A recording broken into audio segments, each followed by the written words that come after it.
ಕನ್ನಡ ಮೈತ್ರಿ ನ್ಯೂಸ್ ಮಾಧ್ಯಮಕ್ಕೆ ಸ್ವಾಗತ. ಚಹಾ ಕುಡಿದು ಸಿಟಿ ಕ್ಲೀನ್ ಮಾಡಿದ ಜಿಲ್ಲಾಧಿಕಾರಿಗಳು ಮತ್ತು ಶಾಸಕರು. ನಾನು ವೈಯಕ್ತಿಕವಾಗಿ ಮಾನ್ಯ ಶಾಸಕರಾದ ರವಿಕುಮಾರ್ ಅವರನ್ನು ಪ್ರಶಂಸೆ ಸಲ್ಲಿಸುತ್ತೇನೆ. ಸುಮಾರು 30 ದಿನಗಳಿಂದ ಸ್ವಂತ ಪರಿಶ್ರಮ ಹಾಕಿ ಸ್ವಚ್ಛತೆ ಕೆಲಸ ಮಾಡಿಸಿದ್ದಾರೆ. ನಗರದಲ್ಲಿ ಇರುವ ವೇಸ್ಟ್ ಕಸವನ್ನು ನಿರಂತರವಾಗಿ ಕ್ಲೀನ್ ಮಾಡಿಸಿದ್ದಾರೆ.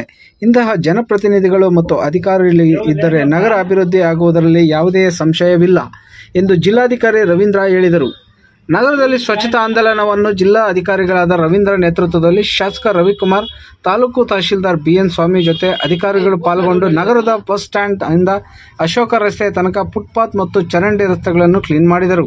ಈ ಸಂದರ್ಭದಲ್ಲಿ ಶಾಸಕ ಬಿಎನ್ ರವಿಕುಮಾರ್, ತಹಶೀಲ್ದಾರ್ ಬಿಎನ್ ಸ್ವಾಮಿ, ಪೌರಾಯುಕ್ತ ಶ್ರೀಕಾಂತ್, ನಗರಸಭೆ ಅಧ್ಯಕ್ಷೆ ಸುಮಿತ್ರಾ ರಮೇಶ್, ನೌಕರ ಸಂಘದ ಅಧ್ಯಕ್ಷ ಸುಬ್ಬಾರೆಡ್ಡಿ ಮತ್ತು ಪೌರ ಕಾರ್ಮಿಕರು ಮತ್ತು ನಗರಸಭೆ ಸದಸ್ಯರು ಭಾಗವಹಿಸಿದರು.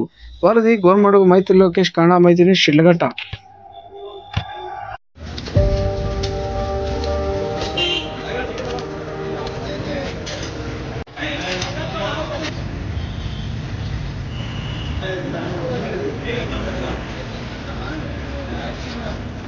Sorry, no problem.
ಜೊತೆಯಲ್ಲಿದ್ದಾರೆ.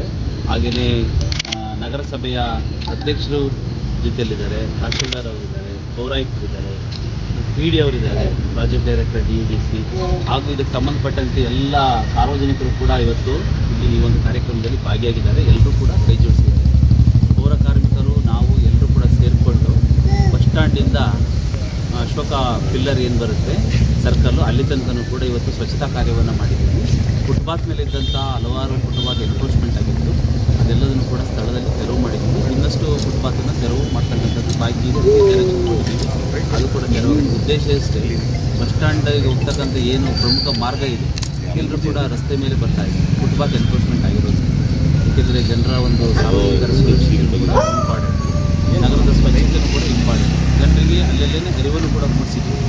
ಎಲ್ಲರೂ ಕೂಡ ಸ್ವಚ್ಛತೆಯನ್ನು ಕಾಪಾಡಿಕೊಳ್ತೀವಿ. ಶಿಡ್ಲಘಟ್ಟ ಮಾನ್ಯ ಶಾಸಕರು ರವಿಕುಮಾರ್ ಸರ್ ಕೂಡ ಕಳೆದ 30 ದಿನಗಳಿಂದಲೂ ಕೂಡ ಅವರು ಸ್ವಂತ ಪರಿಶ್ರಮ ಹಾಕಿ ಸಿಟಿಲಿರ್ತಕ್ಕಂಥ ಭಾಳಷ್ಟು CNG ವೇಸ್ಟನ್ನು ಎಲ್ಲ ತೆರವು ಮಾಡಿದ್ದಾರೆ. ನಗರದಲ್ಲಿರ್ತಕ್ಕಂಥ ಭಾಳಷ್ಟು ಏನು ವೇಸ್ಟ್ ಇತ್ತು, ಪ್ಲಾಸ್ಟಿಕ್ ಇರ್ಬೋದು, ಬೇರೆ ಬೇರೆ ವೇಸ್ಟ್ ಏನಿತ್ತು ಅದೆಲ್ಲದನ್ನು ಕೂಡ ತೆರವು ಮಾಡ್ತಕ್ಕಂಥ ಕೆಲಸ ನಿರಂತರವಾಗಿ ನಡೆದಿದೆ. ಹಾಗಾಗಿ ವೈಯಕ್ತಿಕವಾಗಿ ಅವರಿಗೆ ನಾನು ಅಭಿನಂದನೆ ಸಲ್ಲಿಸ್ತಾ ಇದ್ದೀನಿ. ಏಕೆಂದರೆ ಈ ಥರ ಒಂದು ನಮ್ಮ ಜನಪ್ರತಿನಿಧಿಗಳು ಕೂಡ ಭಾಗಿಯಾಗ್ತಕ್ಕಂಥದ್ದು ನಮಗೆ ಭಾಳ ಮುಖ್ಯ. ಸಾರ್ವಜನಿಕರ ಮತ್ತು ಜನಪ್ರತಿನಿಧಿಗಳ ಸಹಭಾಗಿತ್ವ ಅಂತಕ್ಕಂಥದ್ದು ನಗರವನ್ನು ಶುಚಿತ್ವದ ಕಡೆ ನಾವು ಕರ್ಕೊಂಡು ಹೋಗಲಿಕ್ಕೆ ಅನುಕೂಲ ಆಗುತ್ತೆ. ಹಾಗೆಯೇ ನಾವು ಈ ನಗರದಲ್ಲಿ ಬೇರೆ ಬೇರೆ ವಾರ್ಡ್ಗಳಿಗೆ ಕೂಡ ಭೇಟಿ ಕೊಟ್ಟಿದ್ದೀವಿ. ಭಾಳಷ್ಟು ವಾರ್ಡ್ಗಳು ಇನ್ನೂ ರಸ್ತೆಗಳು ನಿರ್ಮಾಣ ಆಗಿಲ್ಲ. ಹಾಗಾಗಿ ಅಮೃತ ನಗರೋತ್ಥಾನ ಕಾರ್ಯಕ್ರಮದಲ್ಲಿ ಅನುದಾನ ವಿಷಯ ಇದೆ, ಅದನ್ನು ಪೌರಾಯುಕ್ತರಿಗೂ ಕೂಡ ನಾವು ಡೈರೆಕ್ಷನ್ ಕೊಟ್ಟಿದ್ದೀವಿ. ಅದನ್ನು ಸಭೆಯಲ್ಲಿಟ್ಟು ನಡವಳಿ ಮಾಡಿಕೊಂಡು ಅದನ್ನು ನಮ್ಮ DC ಆಫೀಸ್ಗೆ ಅಂದರೆ ಅದಕ್ಕೆ ಅನುಮೋದನೆ ಕೊಡ್ತಕ್ಕಂಥದ್ದು ಏನಿದೆ ಅದೆಲ್ಲದನ್ನು ಕೂಡ ಮನಸ್ಸಾಗಿ ನಾವು ಮಾಡ್ತೀವಿ. ನಾವೆಲ್ಲರೂ ಕೂಡ ಜನರು ಅರ್ಕೊಳ್ಬೇಕು. ಯಾವುದೇ ಶಾಪ್ ಓನರ್ಸ್ ಇರ್ಬೋದು, ಸಾರ್ವಜನಿಕರು ಇರ್ಬೋದು, ಎಲ್ಲ ಸ್ವಚ್ಛತೆ ಎಲ್ಲಿಂದ ಪ್ರಾರಂಭ ಆಗಬೇಕು? ನಮ್ಮ ಮನೆಗಳಿಂದ ಪ್ರಾರಂಭ ಆಗಬೇಕು. ಎಲ್ಲ ಮನೆಗಳಲ್ಲಿ ಡ್ರೈ ವೇಸ್ಟು, ವೆಟ್ ವೇಸ್ಟು ಹಾಗೂ ಸ್ಯಾನಿಟರಿ ವೇಸ್ಟು ಈ ಥರ 3 ಬಿನ್ನುಗಳನ್ನು ನೀವು ಇಟ್ಕೊಳ್ಳಿ. ಅದರಲ್ಲಿ ನಿಮ್ಮ ಕಸವನ್ನು ನಿಮ್ಮ ಮನೆಯಲ್ಲೇ ಹಾಕ್ಕೊಳ್ಳಿ. ನಮ್ಮ ಸ್ವಚ್ಛತಾಗಾರರು ನಿಮ್ಮ ಬಳಿ ಬಂದಾಗ ಅದನ್ನು ದಯವಿಟ್ಟು ಅದನ್ನು ಆಯಾ ಕಂಪಾರ್ಟ್ಮೆಂಟ್ಗಳಿಗೆ ಹಾಕ್ಕೊಂಡು ನಮ್ಮ ಲ್ಯಾಂಡ್ ಫಿಲ್ ಸೇಫ್ಟಿಗೆ ಅದನ್ನು ತಗೊಂಡೋಗ್ತಕ್ಕಂಥ ಕೆಲಸವನ್ನು ನಾವು ಮಾಡ್ತೀವಿ. ಇನ್ನು ಮುಂದೆ ನಗರಸಭೆಯಿಂದಲೂ ಕೂಡ ಈ ಡಸ್ಟ್ಬಿನ್ಗಳನ್ನು ಕೊಡ್ತಕ್ಕಂಥದ್ದು ಏನಾದರೂ ಕಾರ್ಯಕ್ರಮ ಇದ್ದರೆ ಅದನ್ನು ಇಮಿಡಿಯೇಟಾಗಿ ಕೊಡೋದನ್ನು ಕೂಡ ಮಾಡಿ. ಏಕೆಂದರೆ ನಾವು ಮನೆಗಳಿಂದ ಕಸ ವಿಂಗಡಣೆ ಅಂತಕ್ಕಂಥದ್ದು ಮನೆಗಳಿಂದ ಪ್ರಾರಂಭ ಆದರೆ ಬೀದಿಗಳಲ್ಲಿ ಕಸ ಸಂಗ್ರಹ ಆಗೋದು ತಪ್ಪುತ್ತೆ. ಹಾಗೆಯೇ ಶಾಪ್ ಓನರ್ಸ್ಗಳು ಏನೇನು ಬರ್ತಾರೆ ಅವರಿಗೂ ಕೂಡ ಹೇಳ್ತಾ ಇದ್ದೀವಿ, ನಿಮ್ಮಲ್ಲಿರ್ತಕ್ಕಂಥ ಕಸ ಏನಿದೆ ಅದನ್ನು ನೀವು ಕೂಡ ಒಂದೊಂದು ಡಸ್ಟ್ಬಿನ್ಗಳನ್ನು ಇಟ್ಕೊಂಡು ಅದರಲ್ಲೇ ಹಾಕ್ಬೇಡಿ, ರೋಡ್ ಮೇಲೆ ದಯವಿಟ್ಟು ಹಾಕಬೇಡಿ. ಬ್ಲ್ಯಾಕ್ ಸ್ಪಾಟ್ಗಳನ್ನು ಕ್ರಿಯೇಟ್ ಮಾಡಬೇಡಿ. ನಾವೀಗ ಬರಬೇಕಾದ್ರೆ ಒಂದು ಶಾಲೆ ಮುಂದೆಯೇ ಒಂದು ಬ್ಲ್ಯಾಕ್ ಸ್ಪಾಟ್ ಇದೆ, ಅದೆಲ್ಲದನ್ನು ಕೂಡ ಕ್ಲಿಯರ್ ಮಾಡಿ. ಹೀಗಾಗಿ ಸ್ವಚ್ಛತೆಯ ಕಡೆ ನಮ್ಮ ಹೆಜ್ಜೆಯನ್ನು ನಾವು ಇಡ್ತಾ ಇದ್ದೀವಿ. ಹಾಗೆಯೇ ಜನರು ಪ್ಲಾಸ್ಟಿಕ್ ಬಳಕೆಯನ್ನು ಕಡಿಮೆ ಮಾಡಬೇಕು. ಪರ್ಯಾಯವಾಗಿ ಇಲ್ಲಿ ಬ್ಯಾಗ್ಗಳನ್ನು, ಬಟ್ಟೆ ಬ್ಯಾಗ್ಗಳನ್ನು ನಿರ್ಮಾಣ ಮಾಡಿ ಕೊಡ್ತಕ್ಕಂಥ ಕೆಲಸ ಕೂಡ ಪ್ರಗತಿಯಲ್ಲಿದೆ. ದಯವಿಟ್ಟು ಬಟ್ಟೆ ಬ್ಯಾಗ್ಗಳನ್ನು ನೀವು ಬಳಸಿ. ಹಾಗಾಗಿ ಗಾಳಿ, ನೀರು ಅಂತಕ್ಕಂಥದ್ದು ಭಾಳ ಮುಖ್ಯ. ನೈರ್ಮಲ್ಯವನ್ನು ನಾವು ಕಾಪಾಡಿಕೊಂಡ್ರೆ ನಮಗೆ ಬರ್ತಕ್ಕಂಥ ಎಷ್ಟೋ ರೋಗಗಳನ್ನು ನಾವು ತಡೆಗಟ್ಟಲಿಕ್ಕೆ ಸಾಧ್ಯ ಆಗುತ್ತೆ. ಆ ನಿಟ್ಟಿನಲ್ಲಿ ಇವತ್ತು ಶಿಡ್ಲಘಟ್ಟ ನಗರಕ್ಕೆ ಭೇಟಿ ಕೊಟ್ಟಂಥ ಸಂದರ್ಭದಲ್ಲಿ ಎಲ್ಲ ಸಾರ್ವಜನಿಕರು, ನಮ್ಮ MLA ಸಾಹೇಬರು, ಹಾಗೆಯೇ ಪೌರಾಯುಕ್ತರು, ತಹಶೀಲ್ದಾರ್ ಅವರು, PD ಅವರು, ಅಧ್ಯಕ್ಷರು, ನೀವು ಕೂಡ ಮಾಧ್ಯಮ ಮಿತ್ರರು, ನಿಮ್ಮ ಸಹಕಾರನೂ ಕೂಡ ಇಂಪಾರ್ಟೆಂಟು. ಇದನ್ನು ಹೆಚ್ಚು ಜನರಿಗೆ ತಲುಪಿಸ್ತಕ್ಕಂಥ ಕೆಲಸ ಮಾಡಿ ಶಿಡ್ಲಘಟ್ಟ ನಗರ ಮಾದರಿಯಾಗಿರ್ಬೇಕು. ಇಡೀ ಜಿಲ್ಲೆಗೆ ಶಿಡ್ಲಘಟ್ಟ ನಗರ ಅಂತಕ್ಕಂಥದ್ದು ಸ್ವಚ್ಛತೆಯಲ್ಲಿ ಪ್ರಥಮ ಸ್ಥಾನಕ್ಕೆ ಬರಬೇಕು ಅನ್ನೋದು ನನ್ನ ಅಭಿಲಾಷೆ. ಆ ಪ್ರಯತ್ನದಲ್ಲಿ ತಾವೆಲ್ಲರೂ ಕೂಡ. ಸರ್, ಇದು ಇವತ್ತು ಒಂದು ದಿನದ ಕೆಲಸ ಅಲ್ಲ ಸರ್, ಇದು ಈಗಾಗಲೇ ಹಲವು ಜಿಲ್ಲಾಧಿಕಾರಿಗಳು ಬಂದಿದ್ದಾರೆ, ಹೋಗಿದ್ದಾರೆ, ಇಂಥ ಕಾರ್ಯನೇ ಮಾಡಿದ್ದಾರೆ. ಬಟ್ ಸಮಸ್ಯೆ ಮತ್ತೆ ಅದೇ ರೀತಿಯಲ್ಲಿದೆ. ಹಾಗಾಗಿ ಇದು ಬಂದಪಟ್ಟ ಹೋದಪಟ್ಟ ಆ ರೀತಿ ಆಗ್ದಿರಾ ಮುಂದೆ ಯಾವ ರೀತಿಯಾದಂಥ ಕಟ್ಟುನಿಟ್ಟಿನ ಕ್ರಮ ನೀವು ಕೈಗೊಳ್ತೀವಿ? ಖಂಡಿತ. ಈಗ ಯಾರೇ ಬಂದರೂ ಸಹ, ಯಾರೇ ಹೋದರೂ ಸಹ, ಬಂದಂಥ ಕಾಲದಲ್ಲಿ ನಾವು ಜನರಲ್ಲಿ ಅರಿವನ್ನು ನಾವು ಮೂಡಿಸ್ತಕ್ಕಂಥದ್ದು ಮತ್ತು ಜನರು ಅದನ್ನು ಅಳವಡಿಸ್ಕೊಳ್ತಕ್ಕಂಥದ್ದು, ನಾವು ಅದನ್ನು ಅಡಾಪ್ಟ್ ಮಾಡ್ಕೊಳ್ತಕ್ಕಂಥದ್ದು ಭಾಳ ಮುಖ್ಯ. ಹಾಗಾಗಿ ಪ್ರತಿಯೊಂದು ದಿನವೂ ಕೂಡ ಇದ್ರ ಕಡೆ ಗಮನ ಇರಬೇಕು. ನಾವು ಒಂದು ದಿನ ಕಾರ್ಯಕ್ರಮ ಮಾಡಿ ನಂತರದಲ್ಲಿ ಇದನ್ನು ಮರೆತರೆ ಅದು ವಿಫಲ ಆಗುತ್ತೆ. ಹಾಗಾಗಿ ಇದು ನಿರಂತರ. ಹೇಗೆ ನಮಗೆ ಹಸಿವು, ನೀರಡಿಕೆ ಅನ್ನೋದು ಪ್ರತಿದಿನ ಇರುತ್ತೆ, ಹಾಗೆ ನೈರ್ಮಲ್ಯವನ್ನು ಕಾಪಾಡ್ಕೊಳ್ಬೇಕು ಅನ್ನೋದು ನಮ್ಮ ಪ್ರತಿನಿತ್ಯದ ಕಾಯಕ ಆಗಬೇಕು.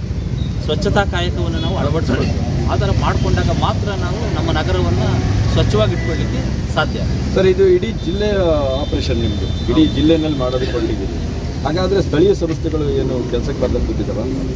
ಸ್ಥಳೀಯ ಸಂಸ್ಥೆಗಳು ಪ್ರತಿನಿತ್ಯ ಕಾಯಕವನ್ನು ಅವರು ಕೂಡ ಮಾಡ್ತಾ ಇದ್ದಾರೆ. ಆದಾಗಿ ಕೂಡ ದಿನೇ ದಿನೇ ಜನಸಂಖ್ಯೆ ಬೆಳೀತಾ ಇರುತ್ತೆ, ಬಳಕೆ ಅನ್ನೋದು ಹೆಚ್ಚಾಗಿರುತ್ತೆ. ಹಾಗಾಗಿ ಅದೆಲ್ಲದನ್ನು ಕೂಡ ಎಷ್ಟೇ ಒಂದು ದಿನನಿತ್ಯದ ಕೆಲಸದಲ್ಲಿ ಏನು ಸ್ಥಳೀಯ ಸಂಸ್ಥೆಗಳ ಪಾತ್ರನೂ ಕೂಡ ಭಾಳ ಮುಖ್ಯ ಇರುತ್ತೆ. ಇರ್ತಕ್ಕಂಥ ಸಿಬ್ಬಂದಿಗಳಿದಾರಲ್ಲ, ಪೌರ ಕಾರ್ಮಿಕರಿರ್ಬೋದು ಅಥವಾ ಸಿಬ್ಬಂದಿಗಳನ್ನು, ಅವರನ್ನು ಸರಿಯಾಗಿ ಬಳಸ್ಕೊಳ್ತಕ್ಕಂಥದ್ದು ಭಾಳ ಮುಖ್ಯ. ಇರ್ತಕ್ಕಂಥ ಸಿಬ್ಬಂದಿಗಳ ಬಳಕೆ ಸರಿಯಾಗಿ ಆಗಲಿಲ್ಲ ಅಂದರೆ ಇಂಥ ಕಾರ್ಯಕ್ರಮಗಳು ಫೇಲ್ಯೂರ್ ಆಗುತ್ತೆ. Thank you sir. Thank you sir. ಆಮೇಲೆ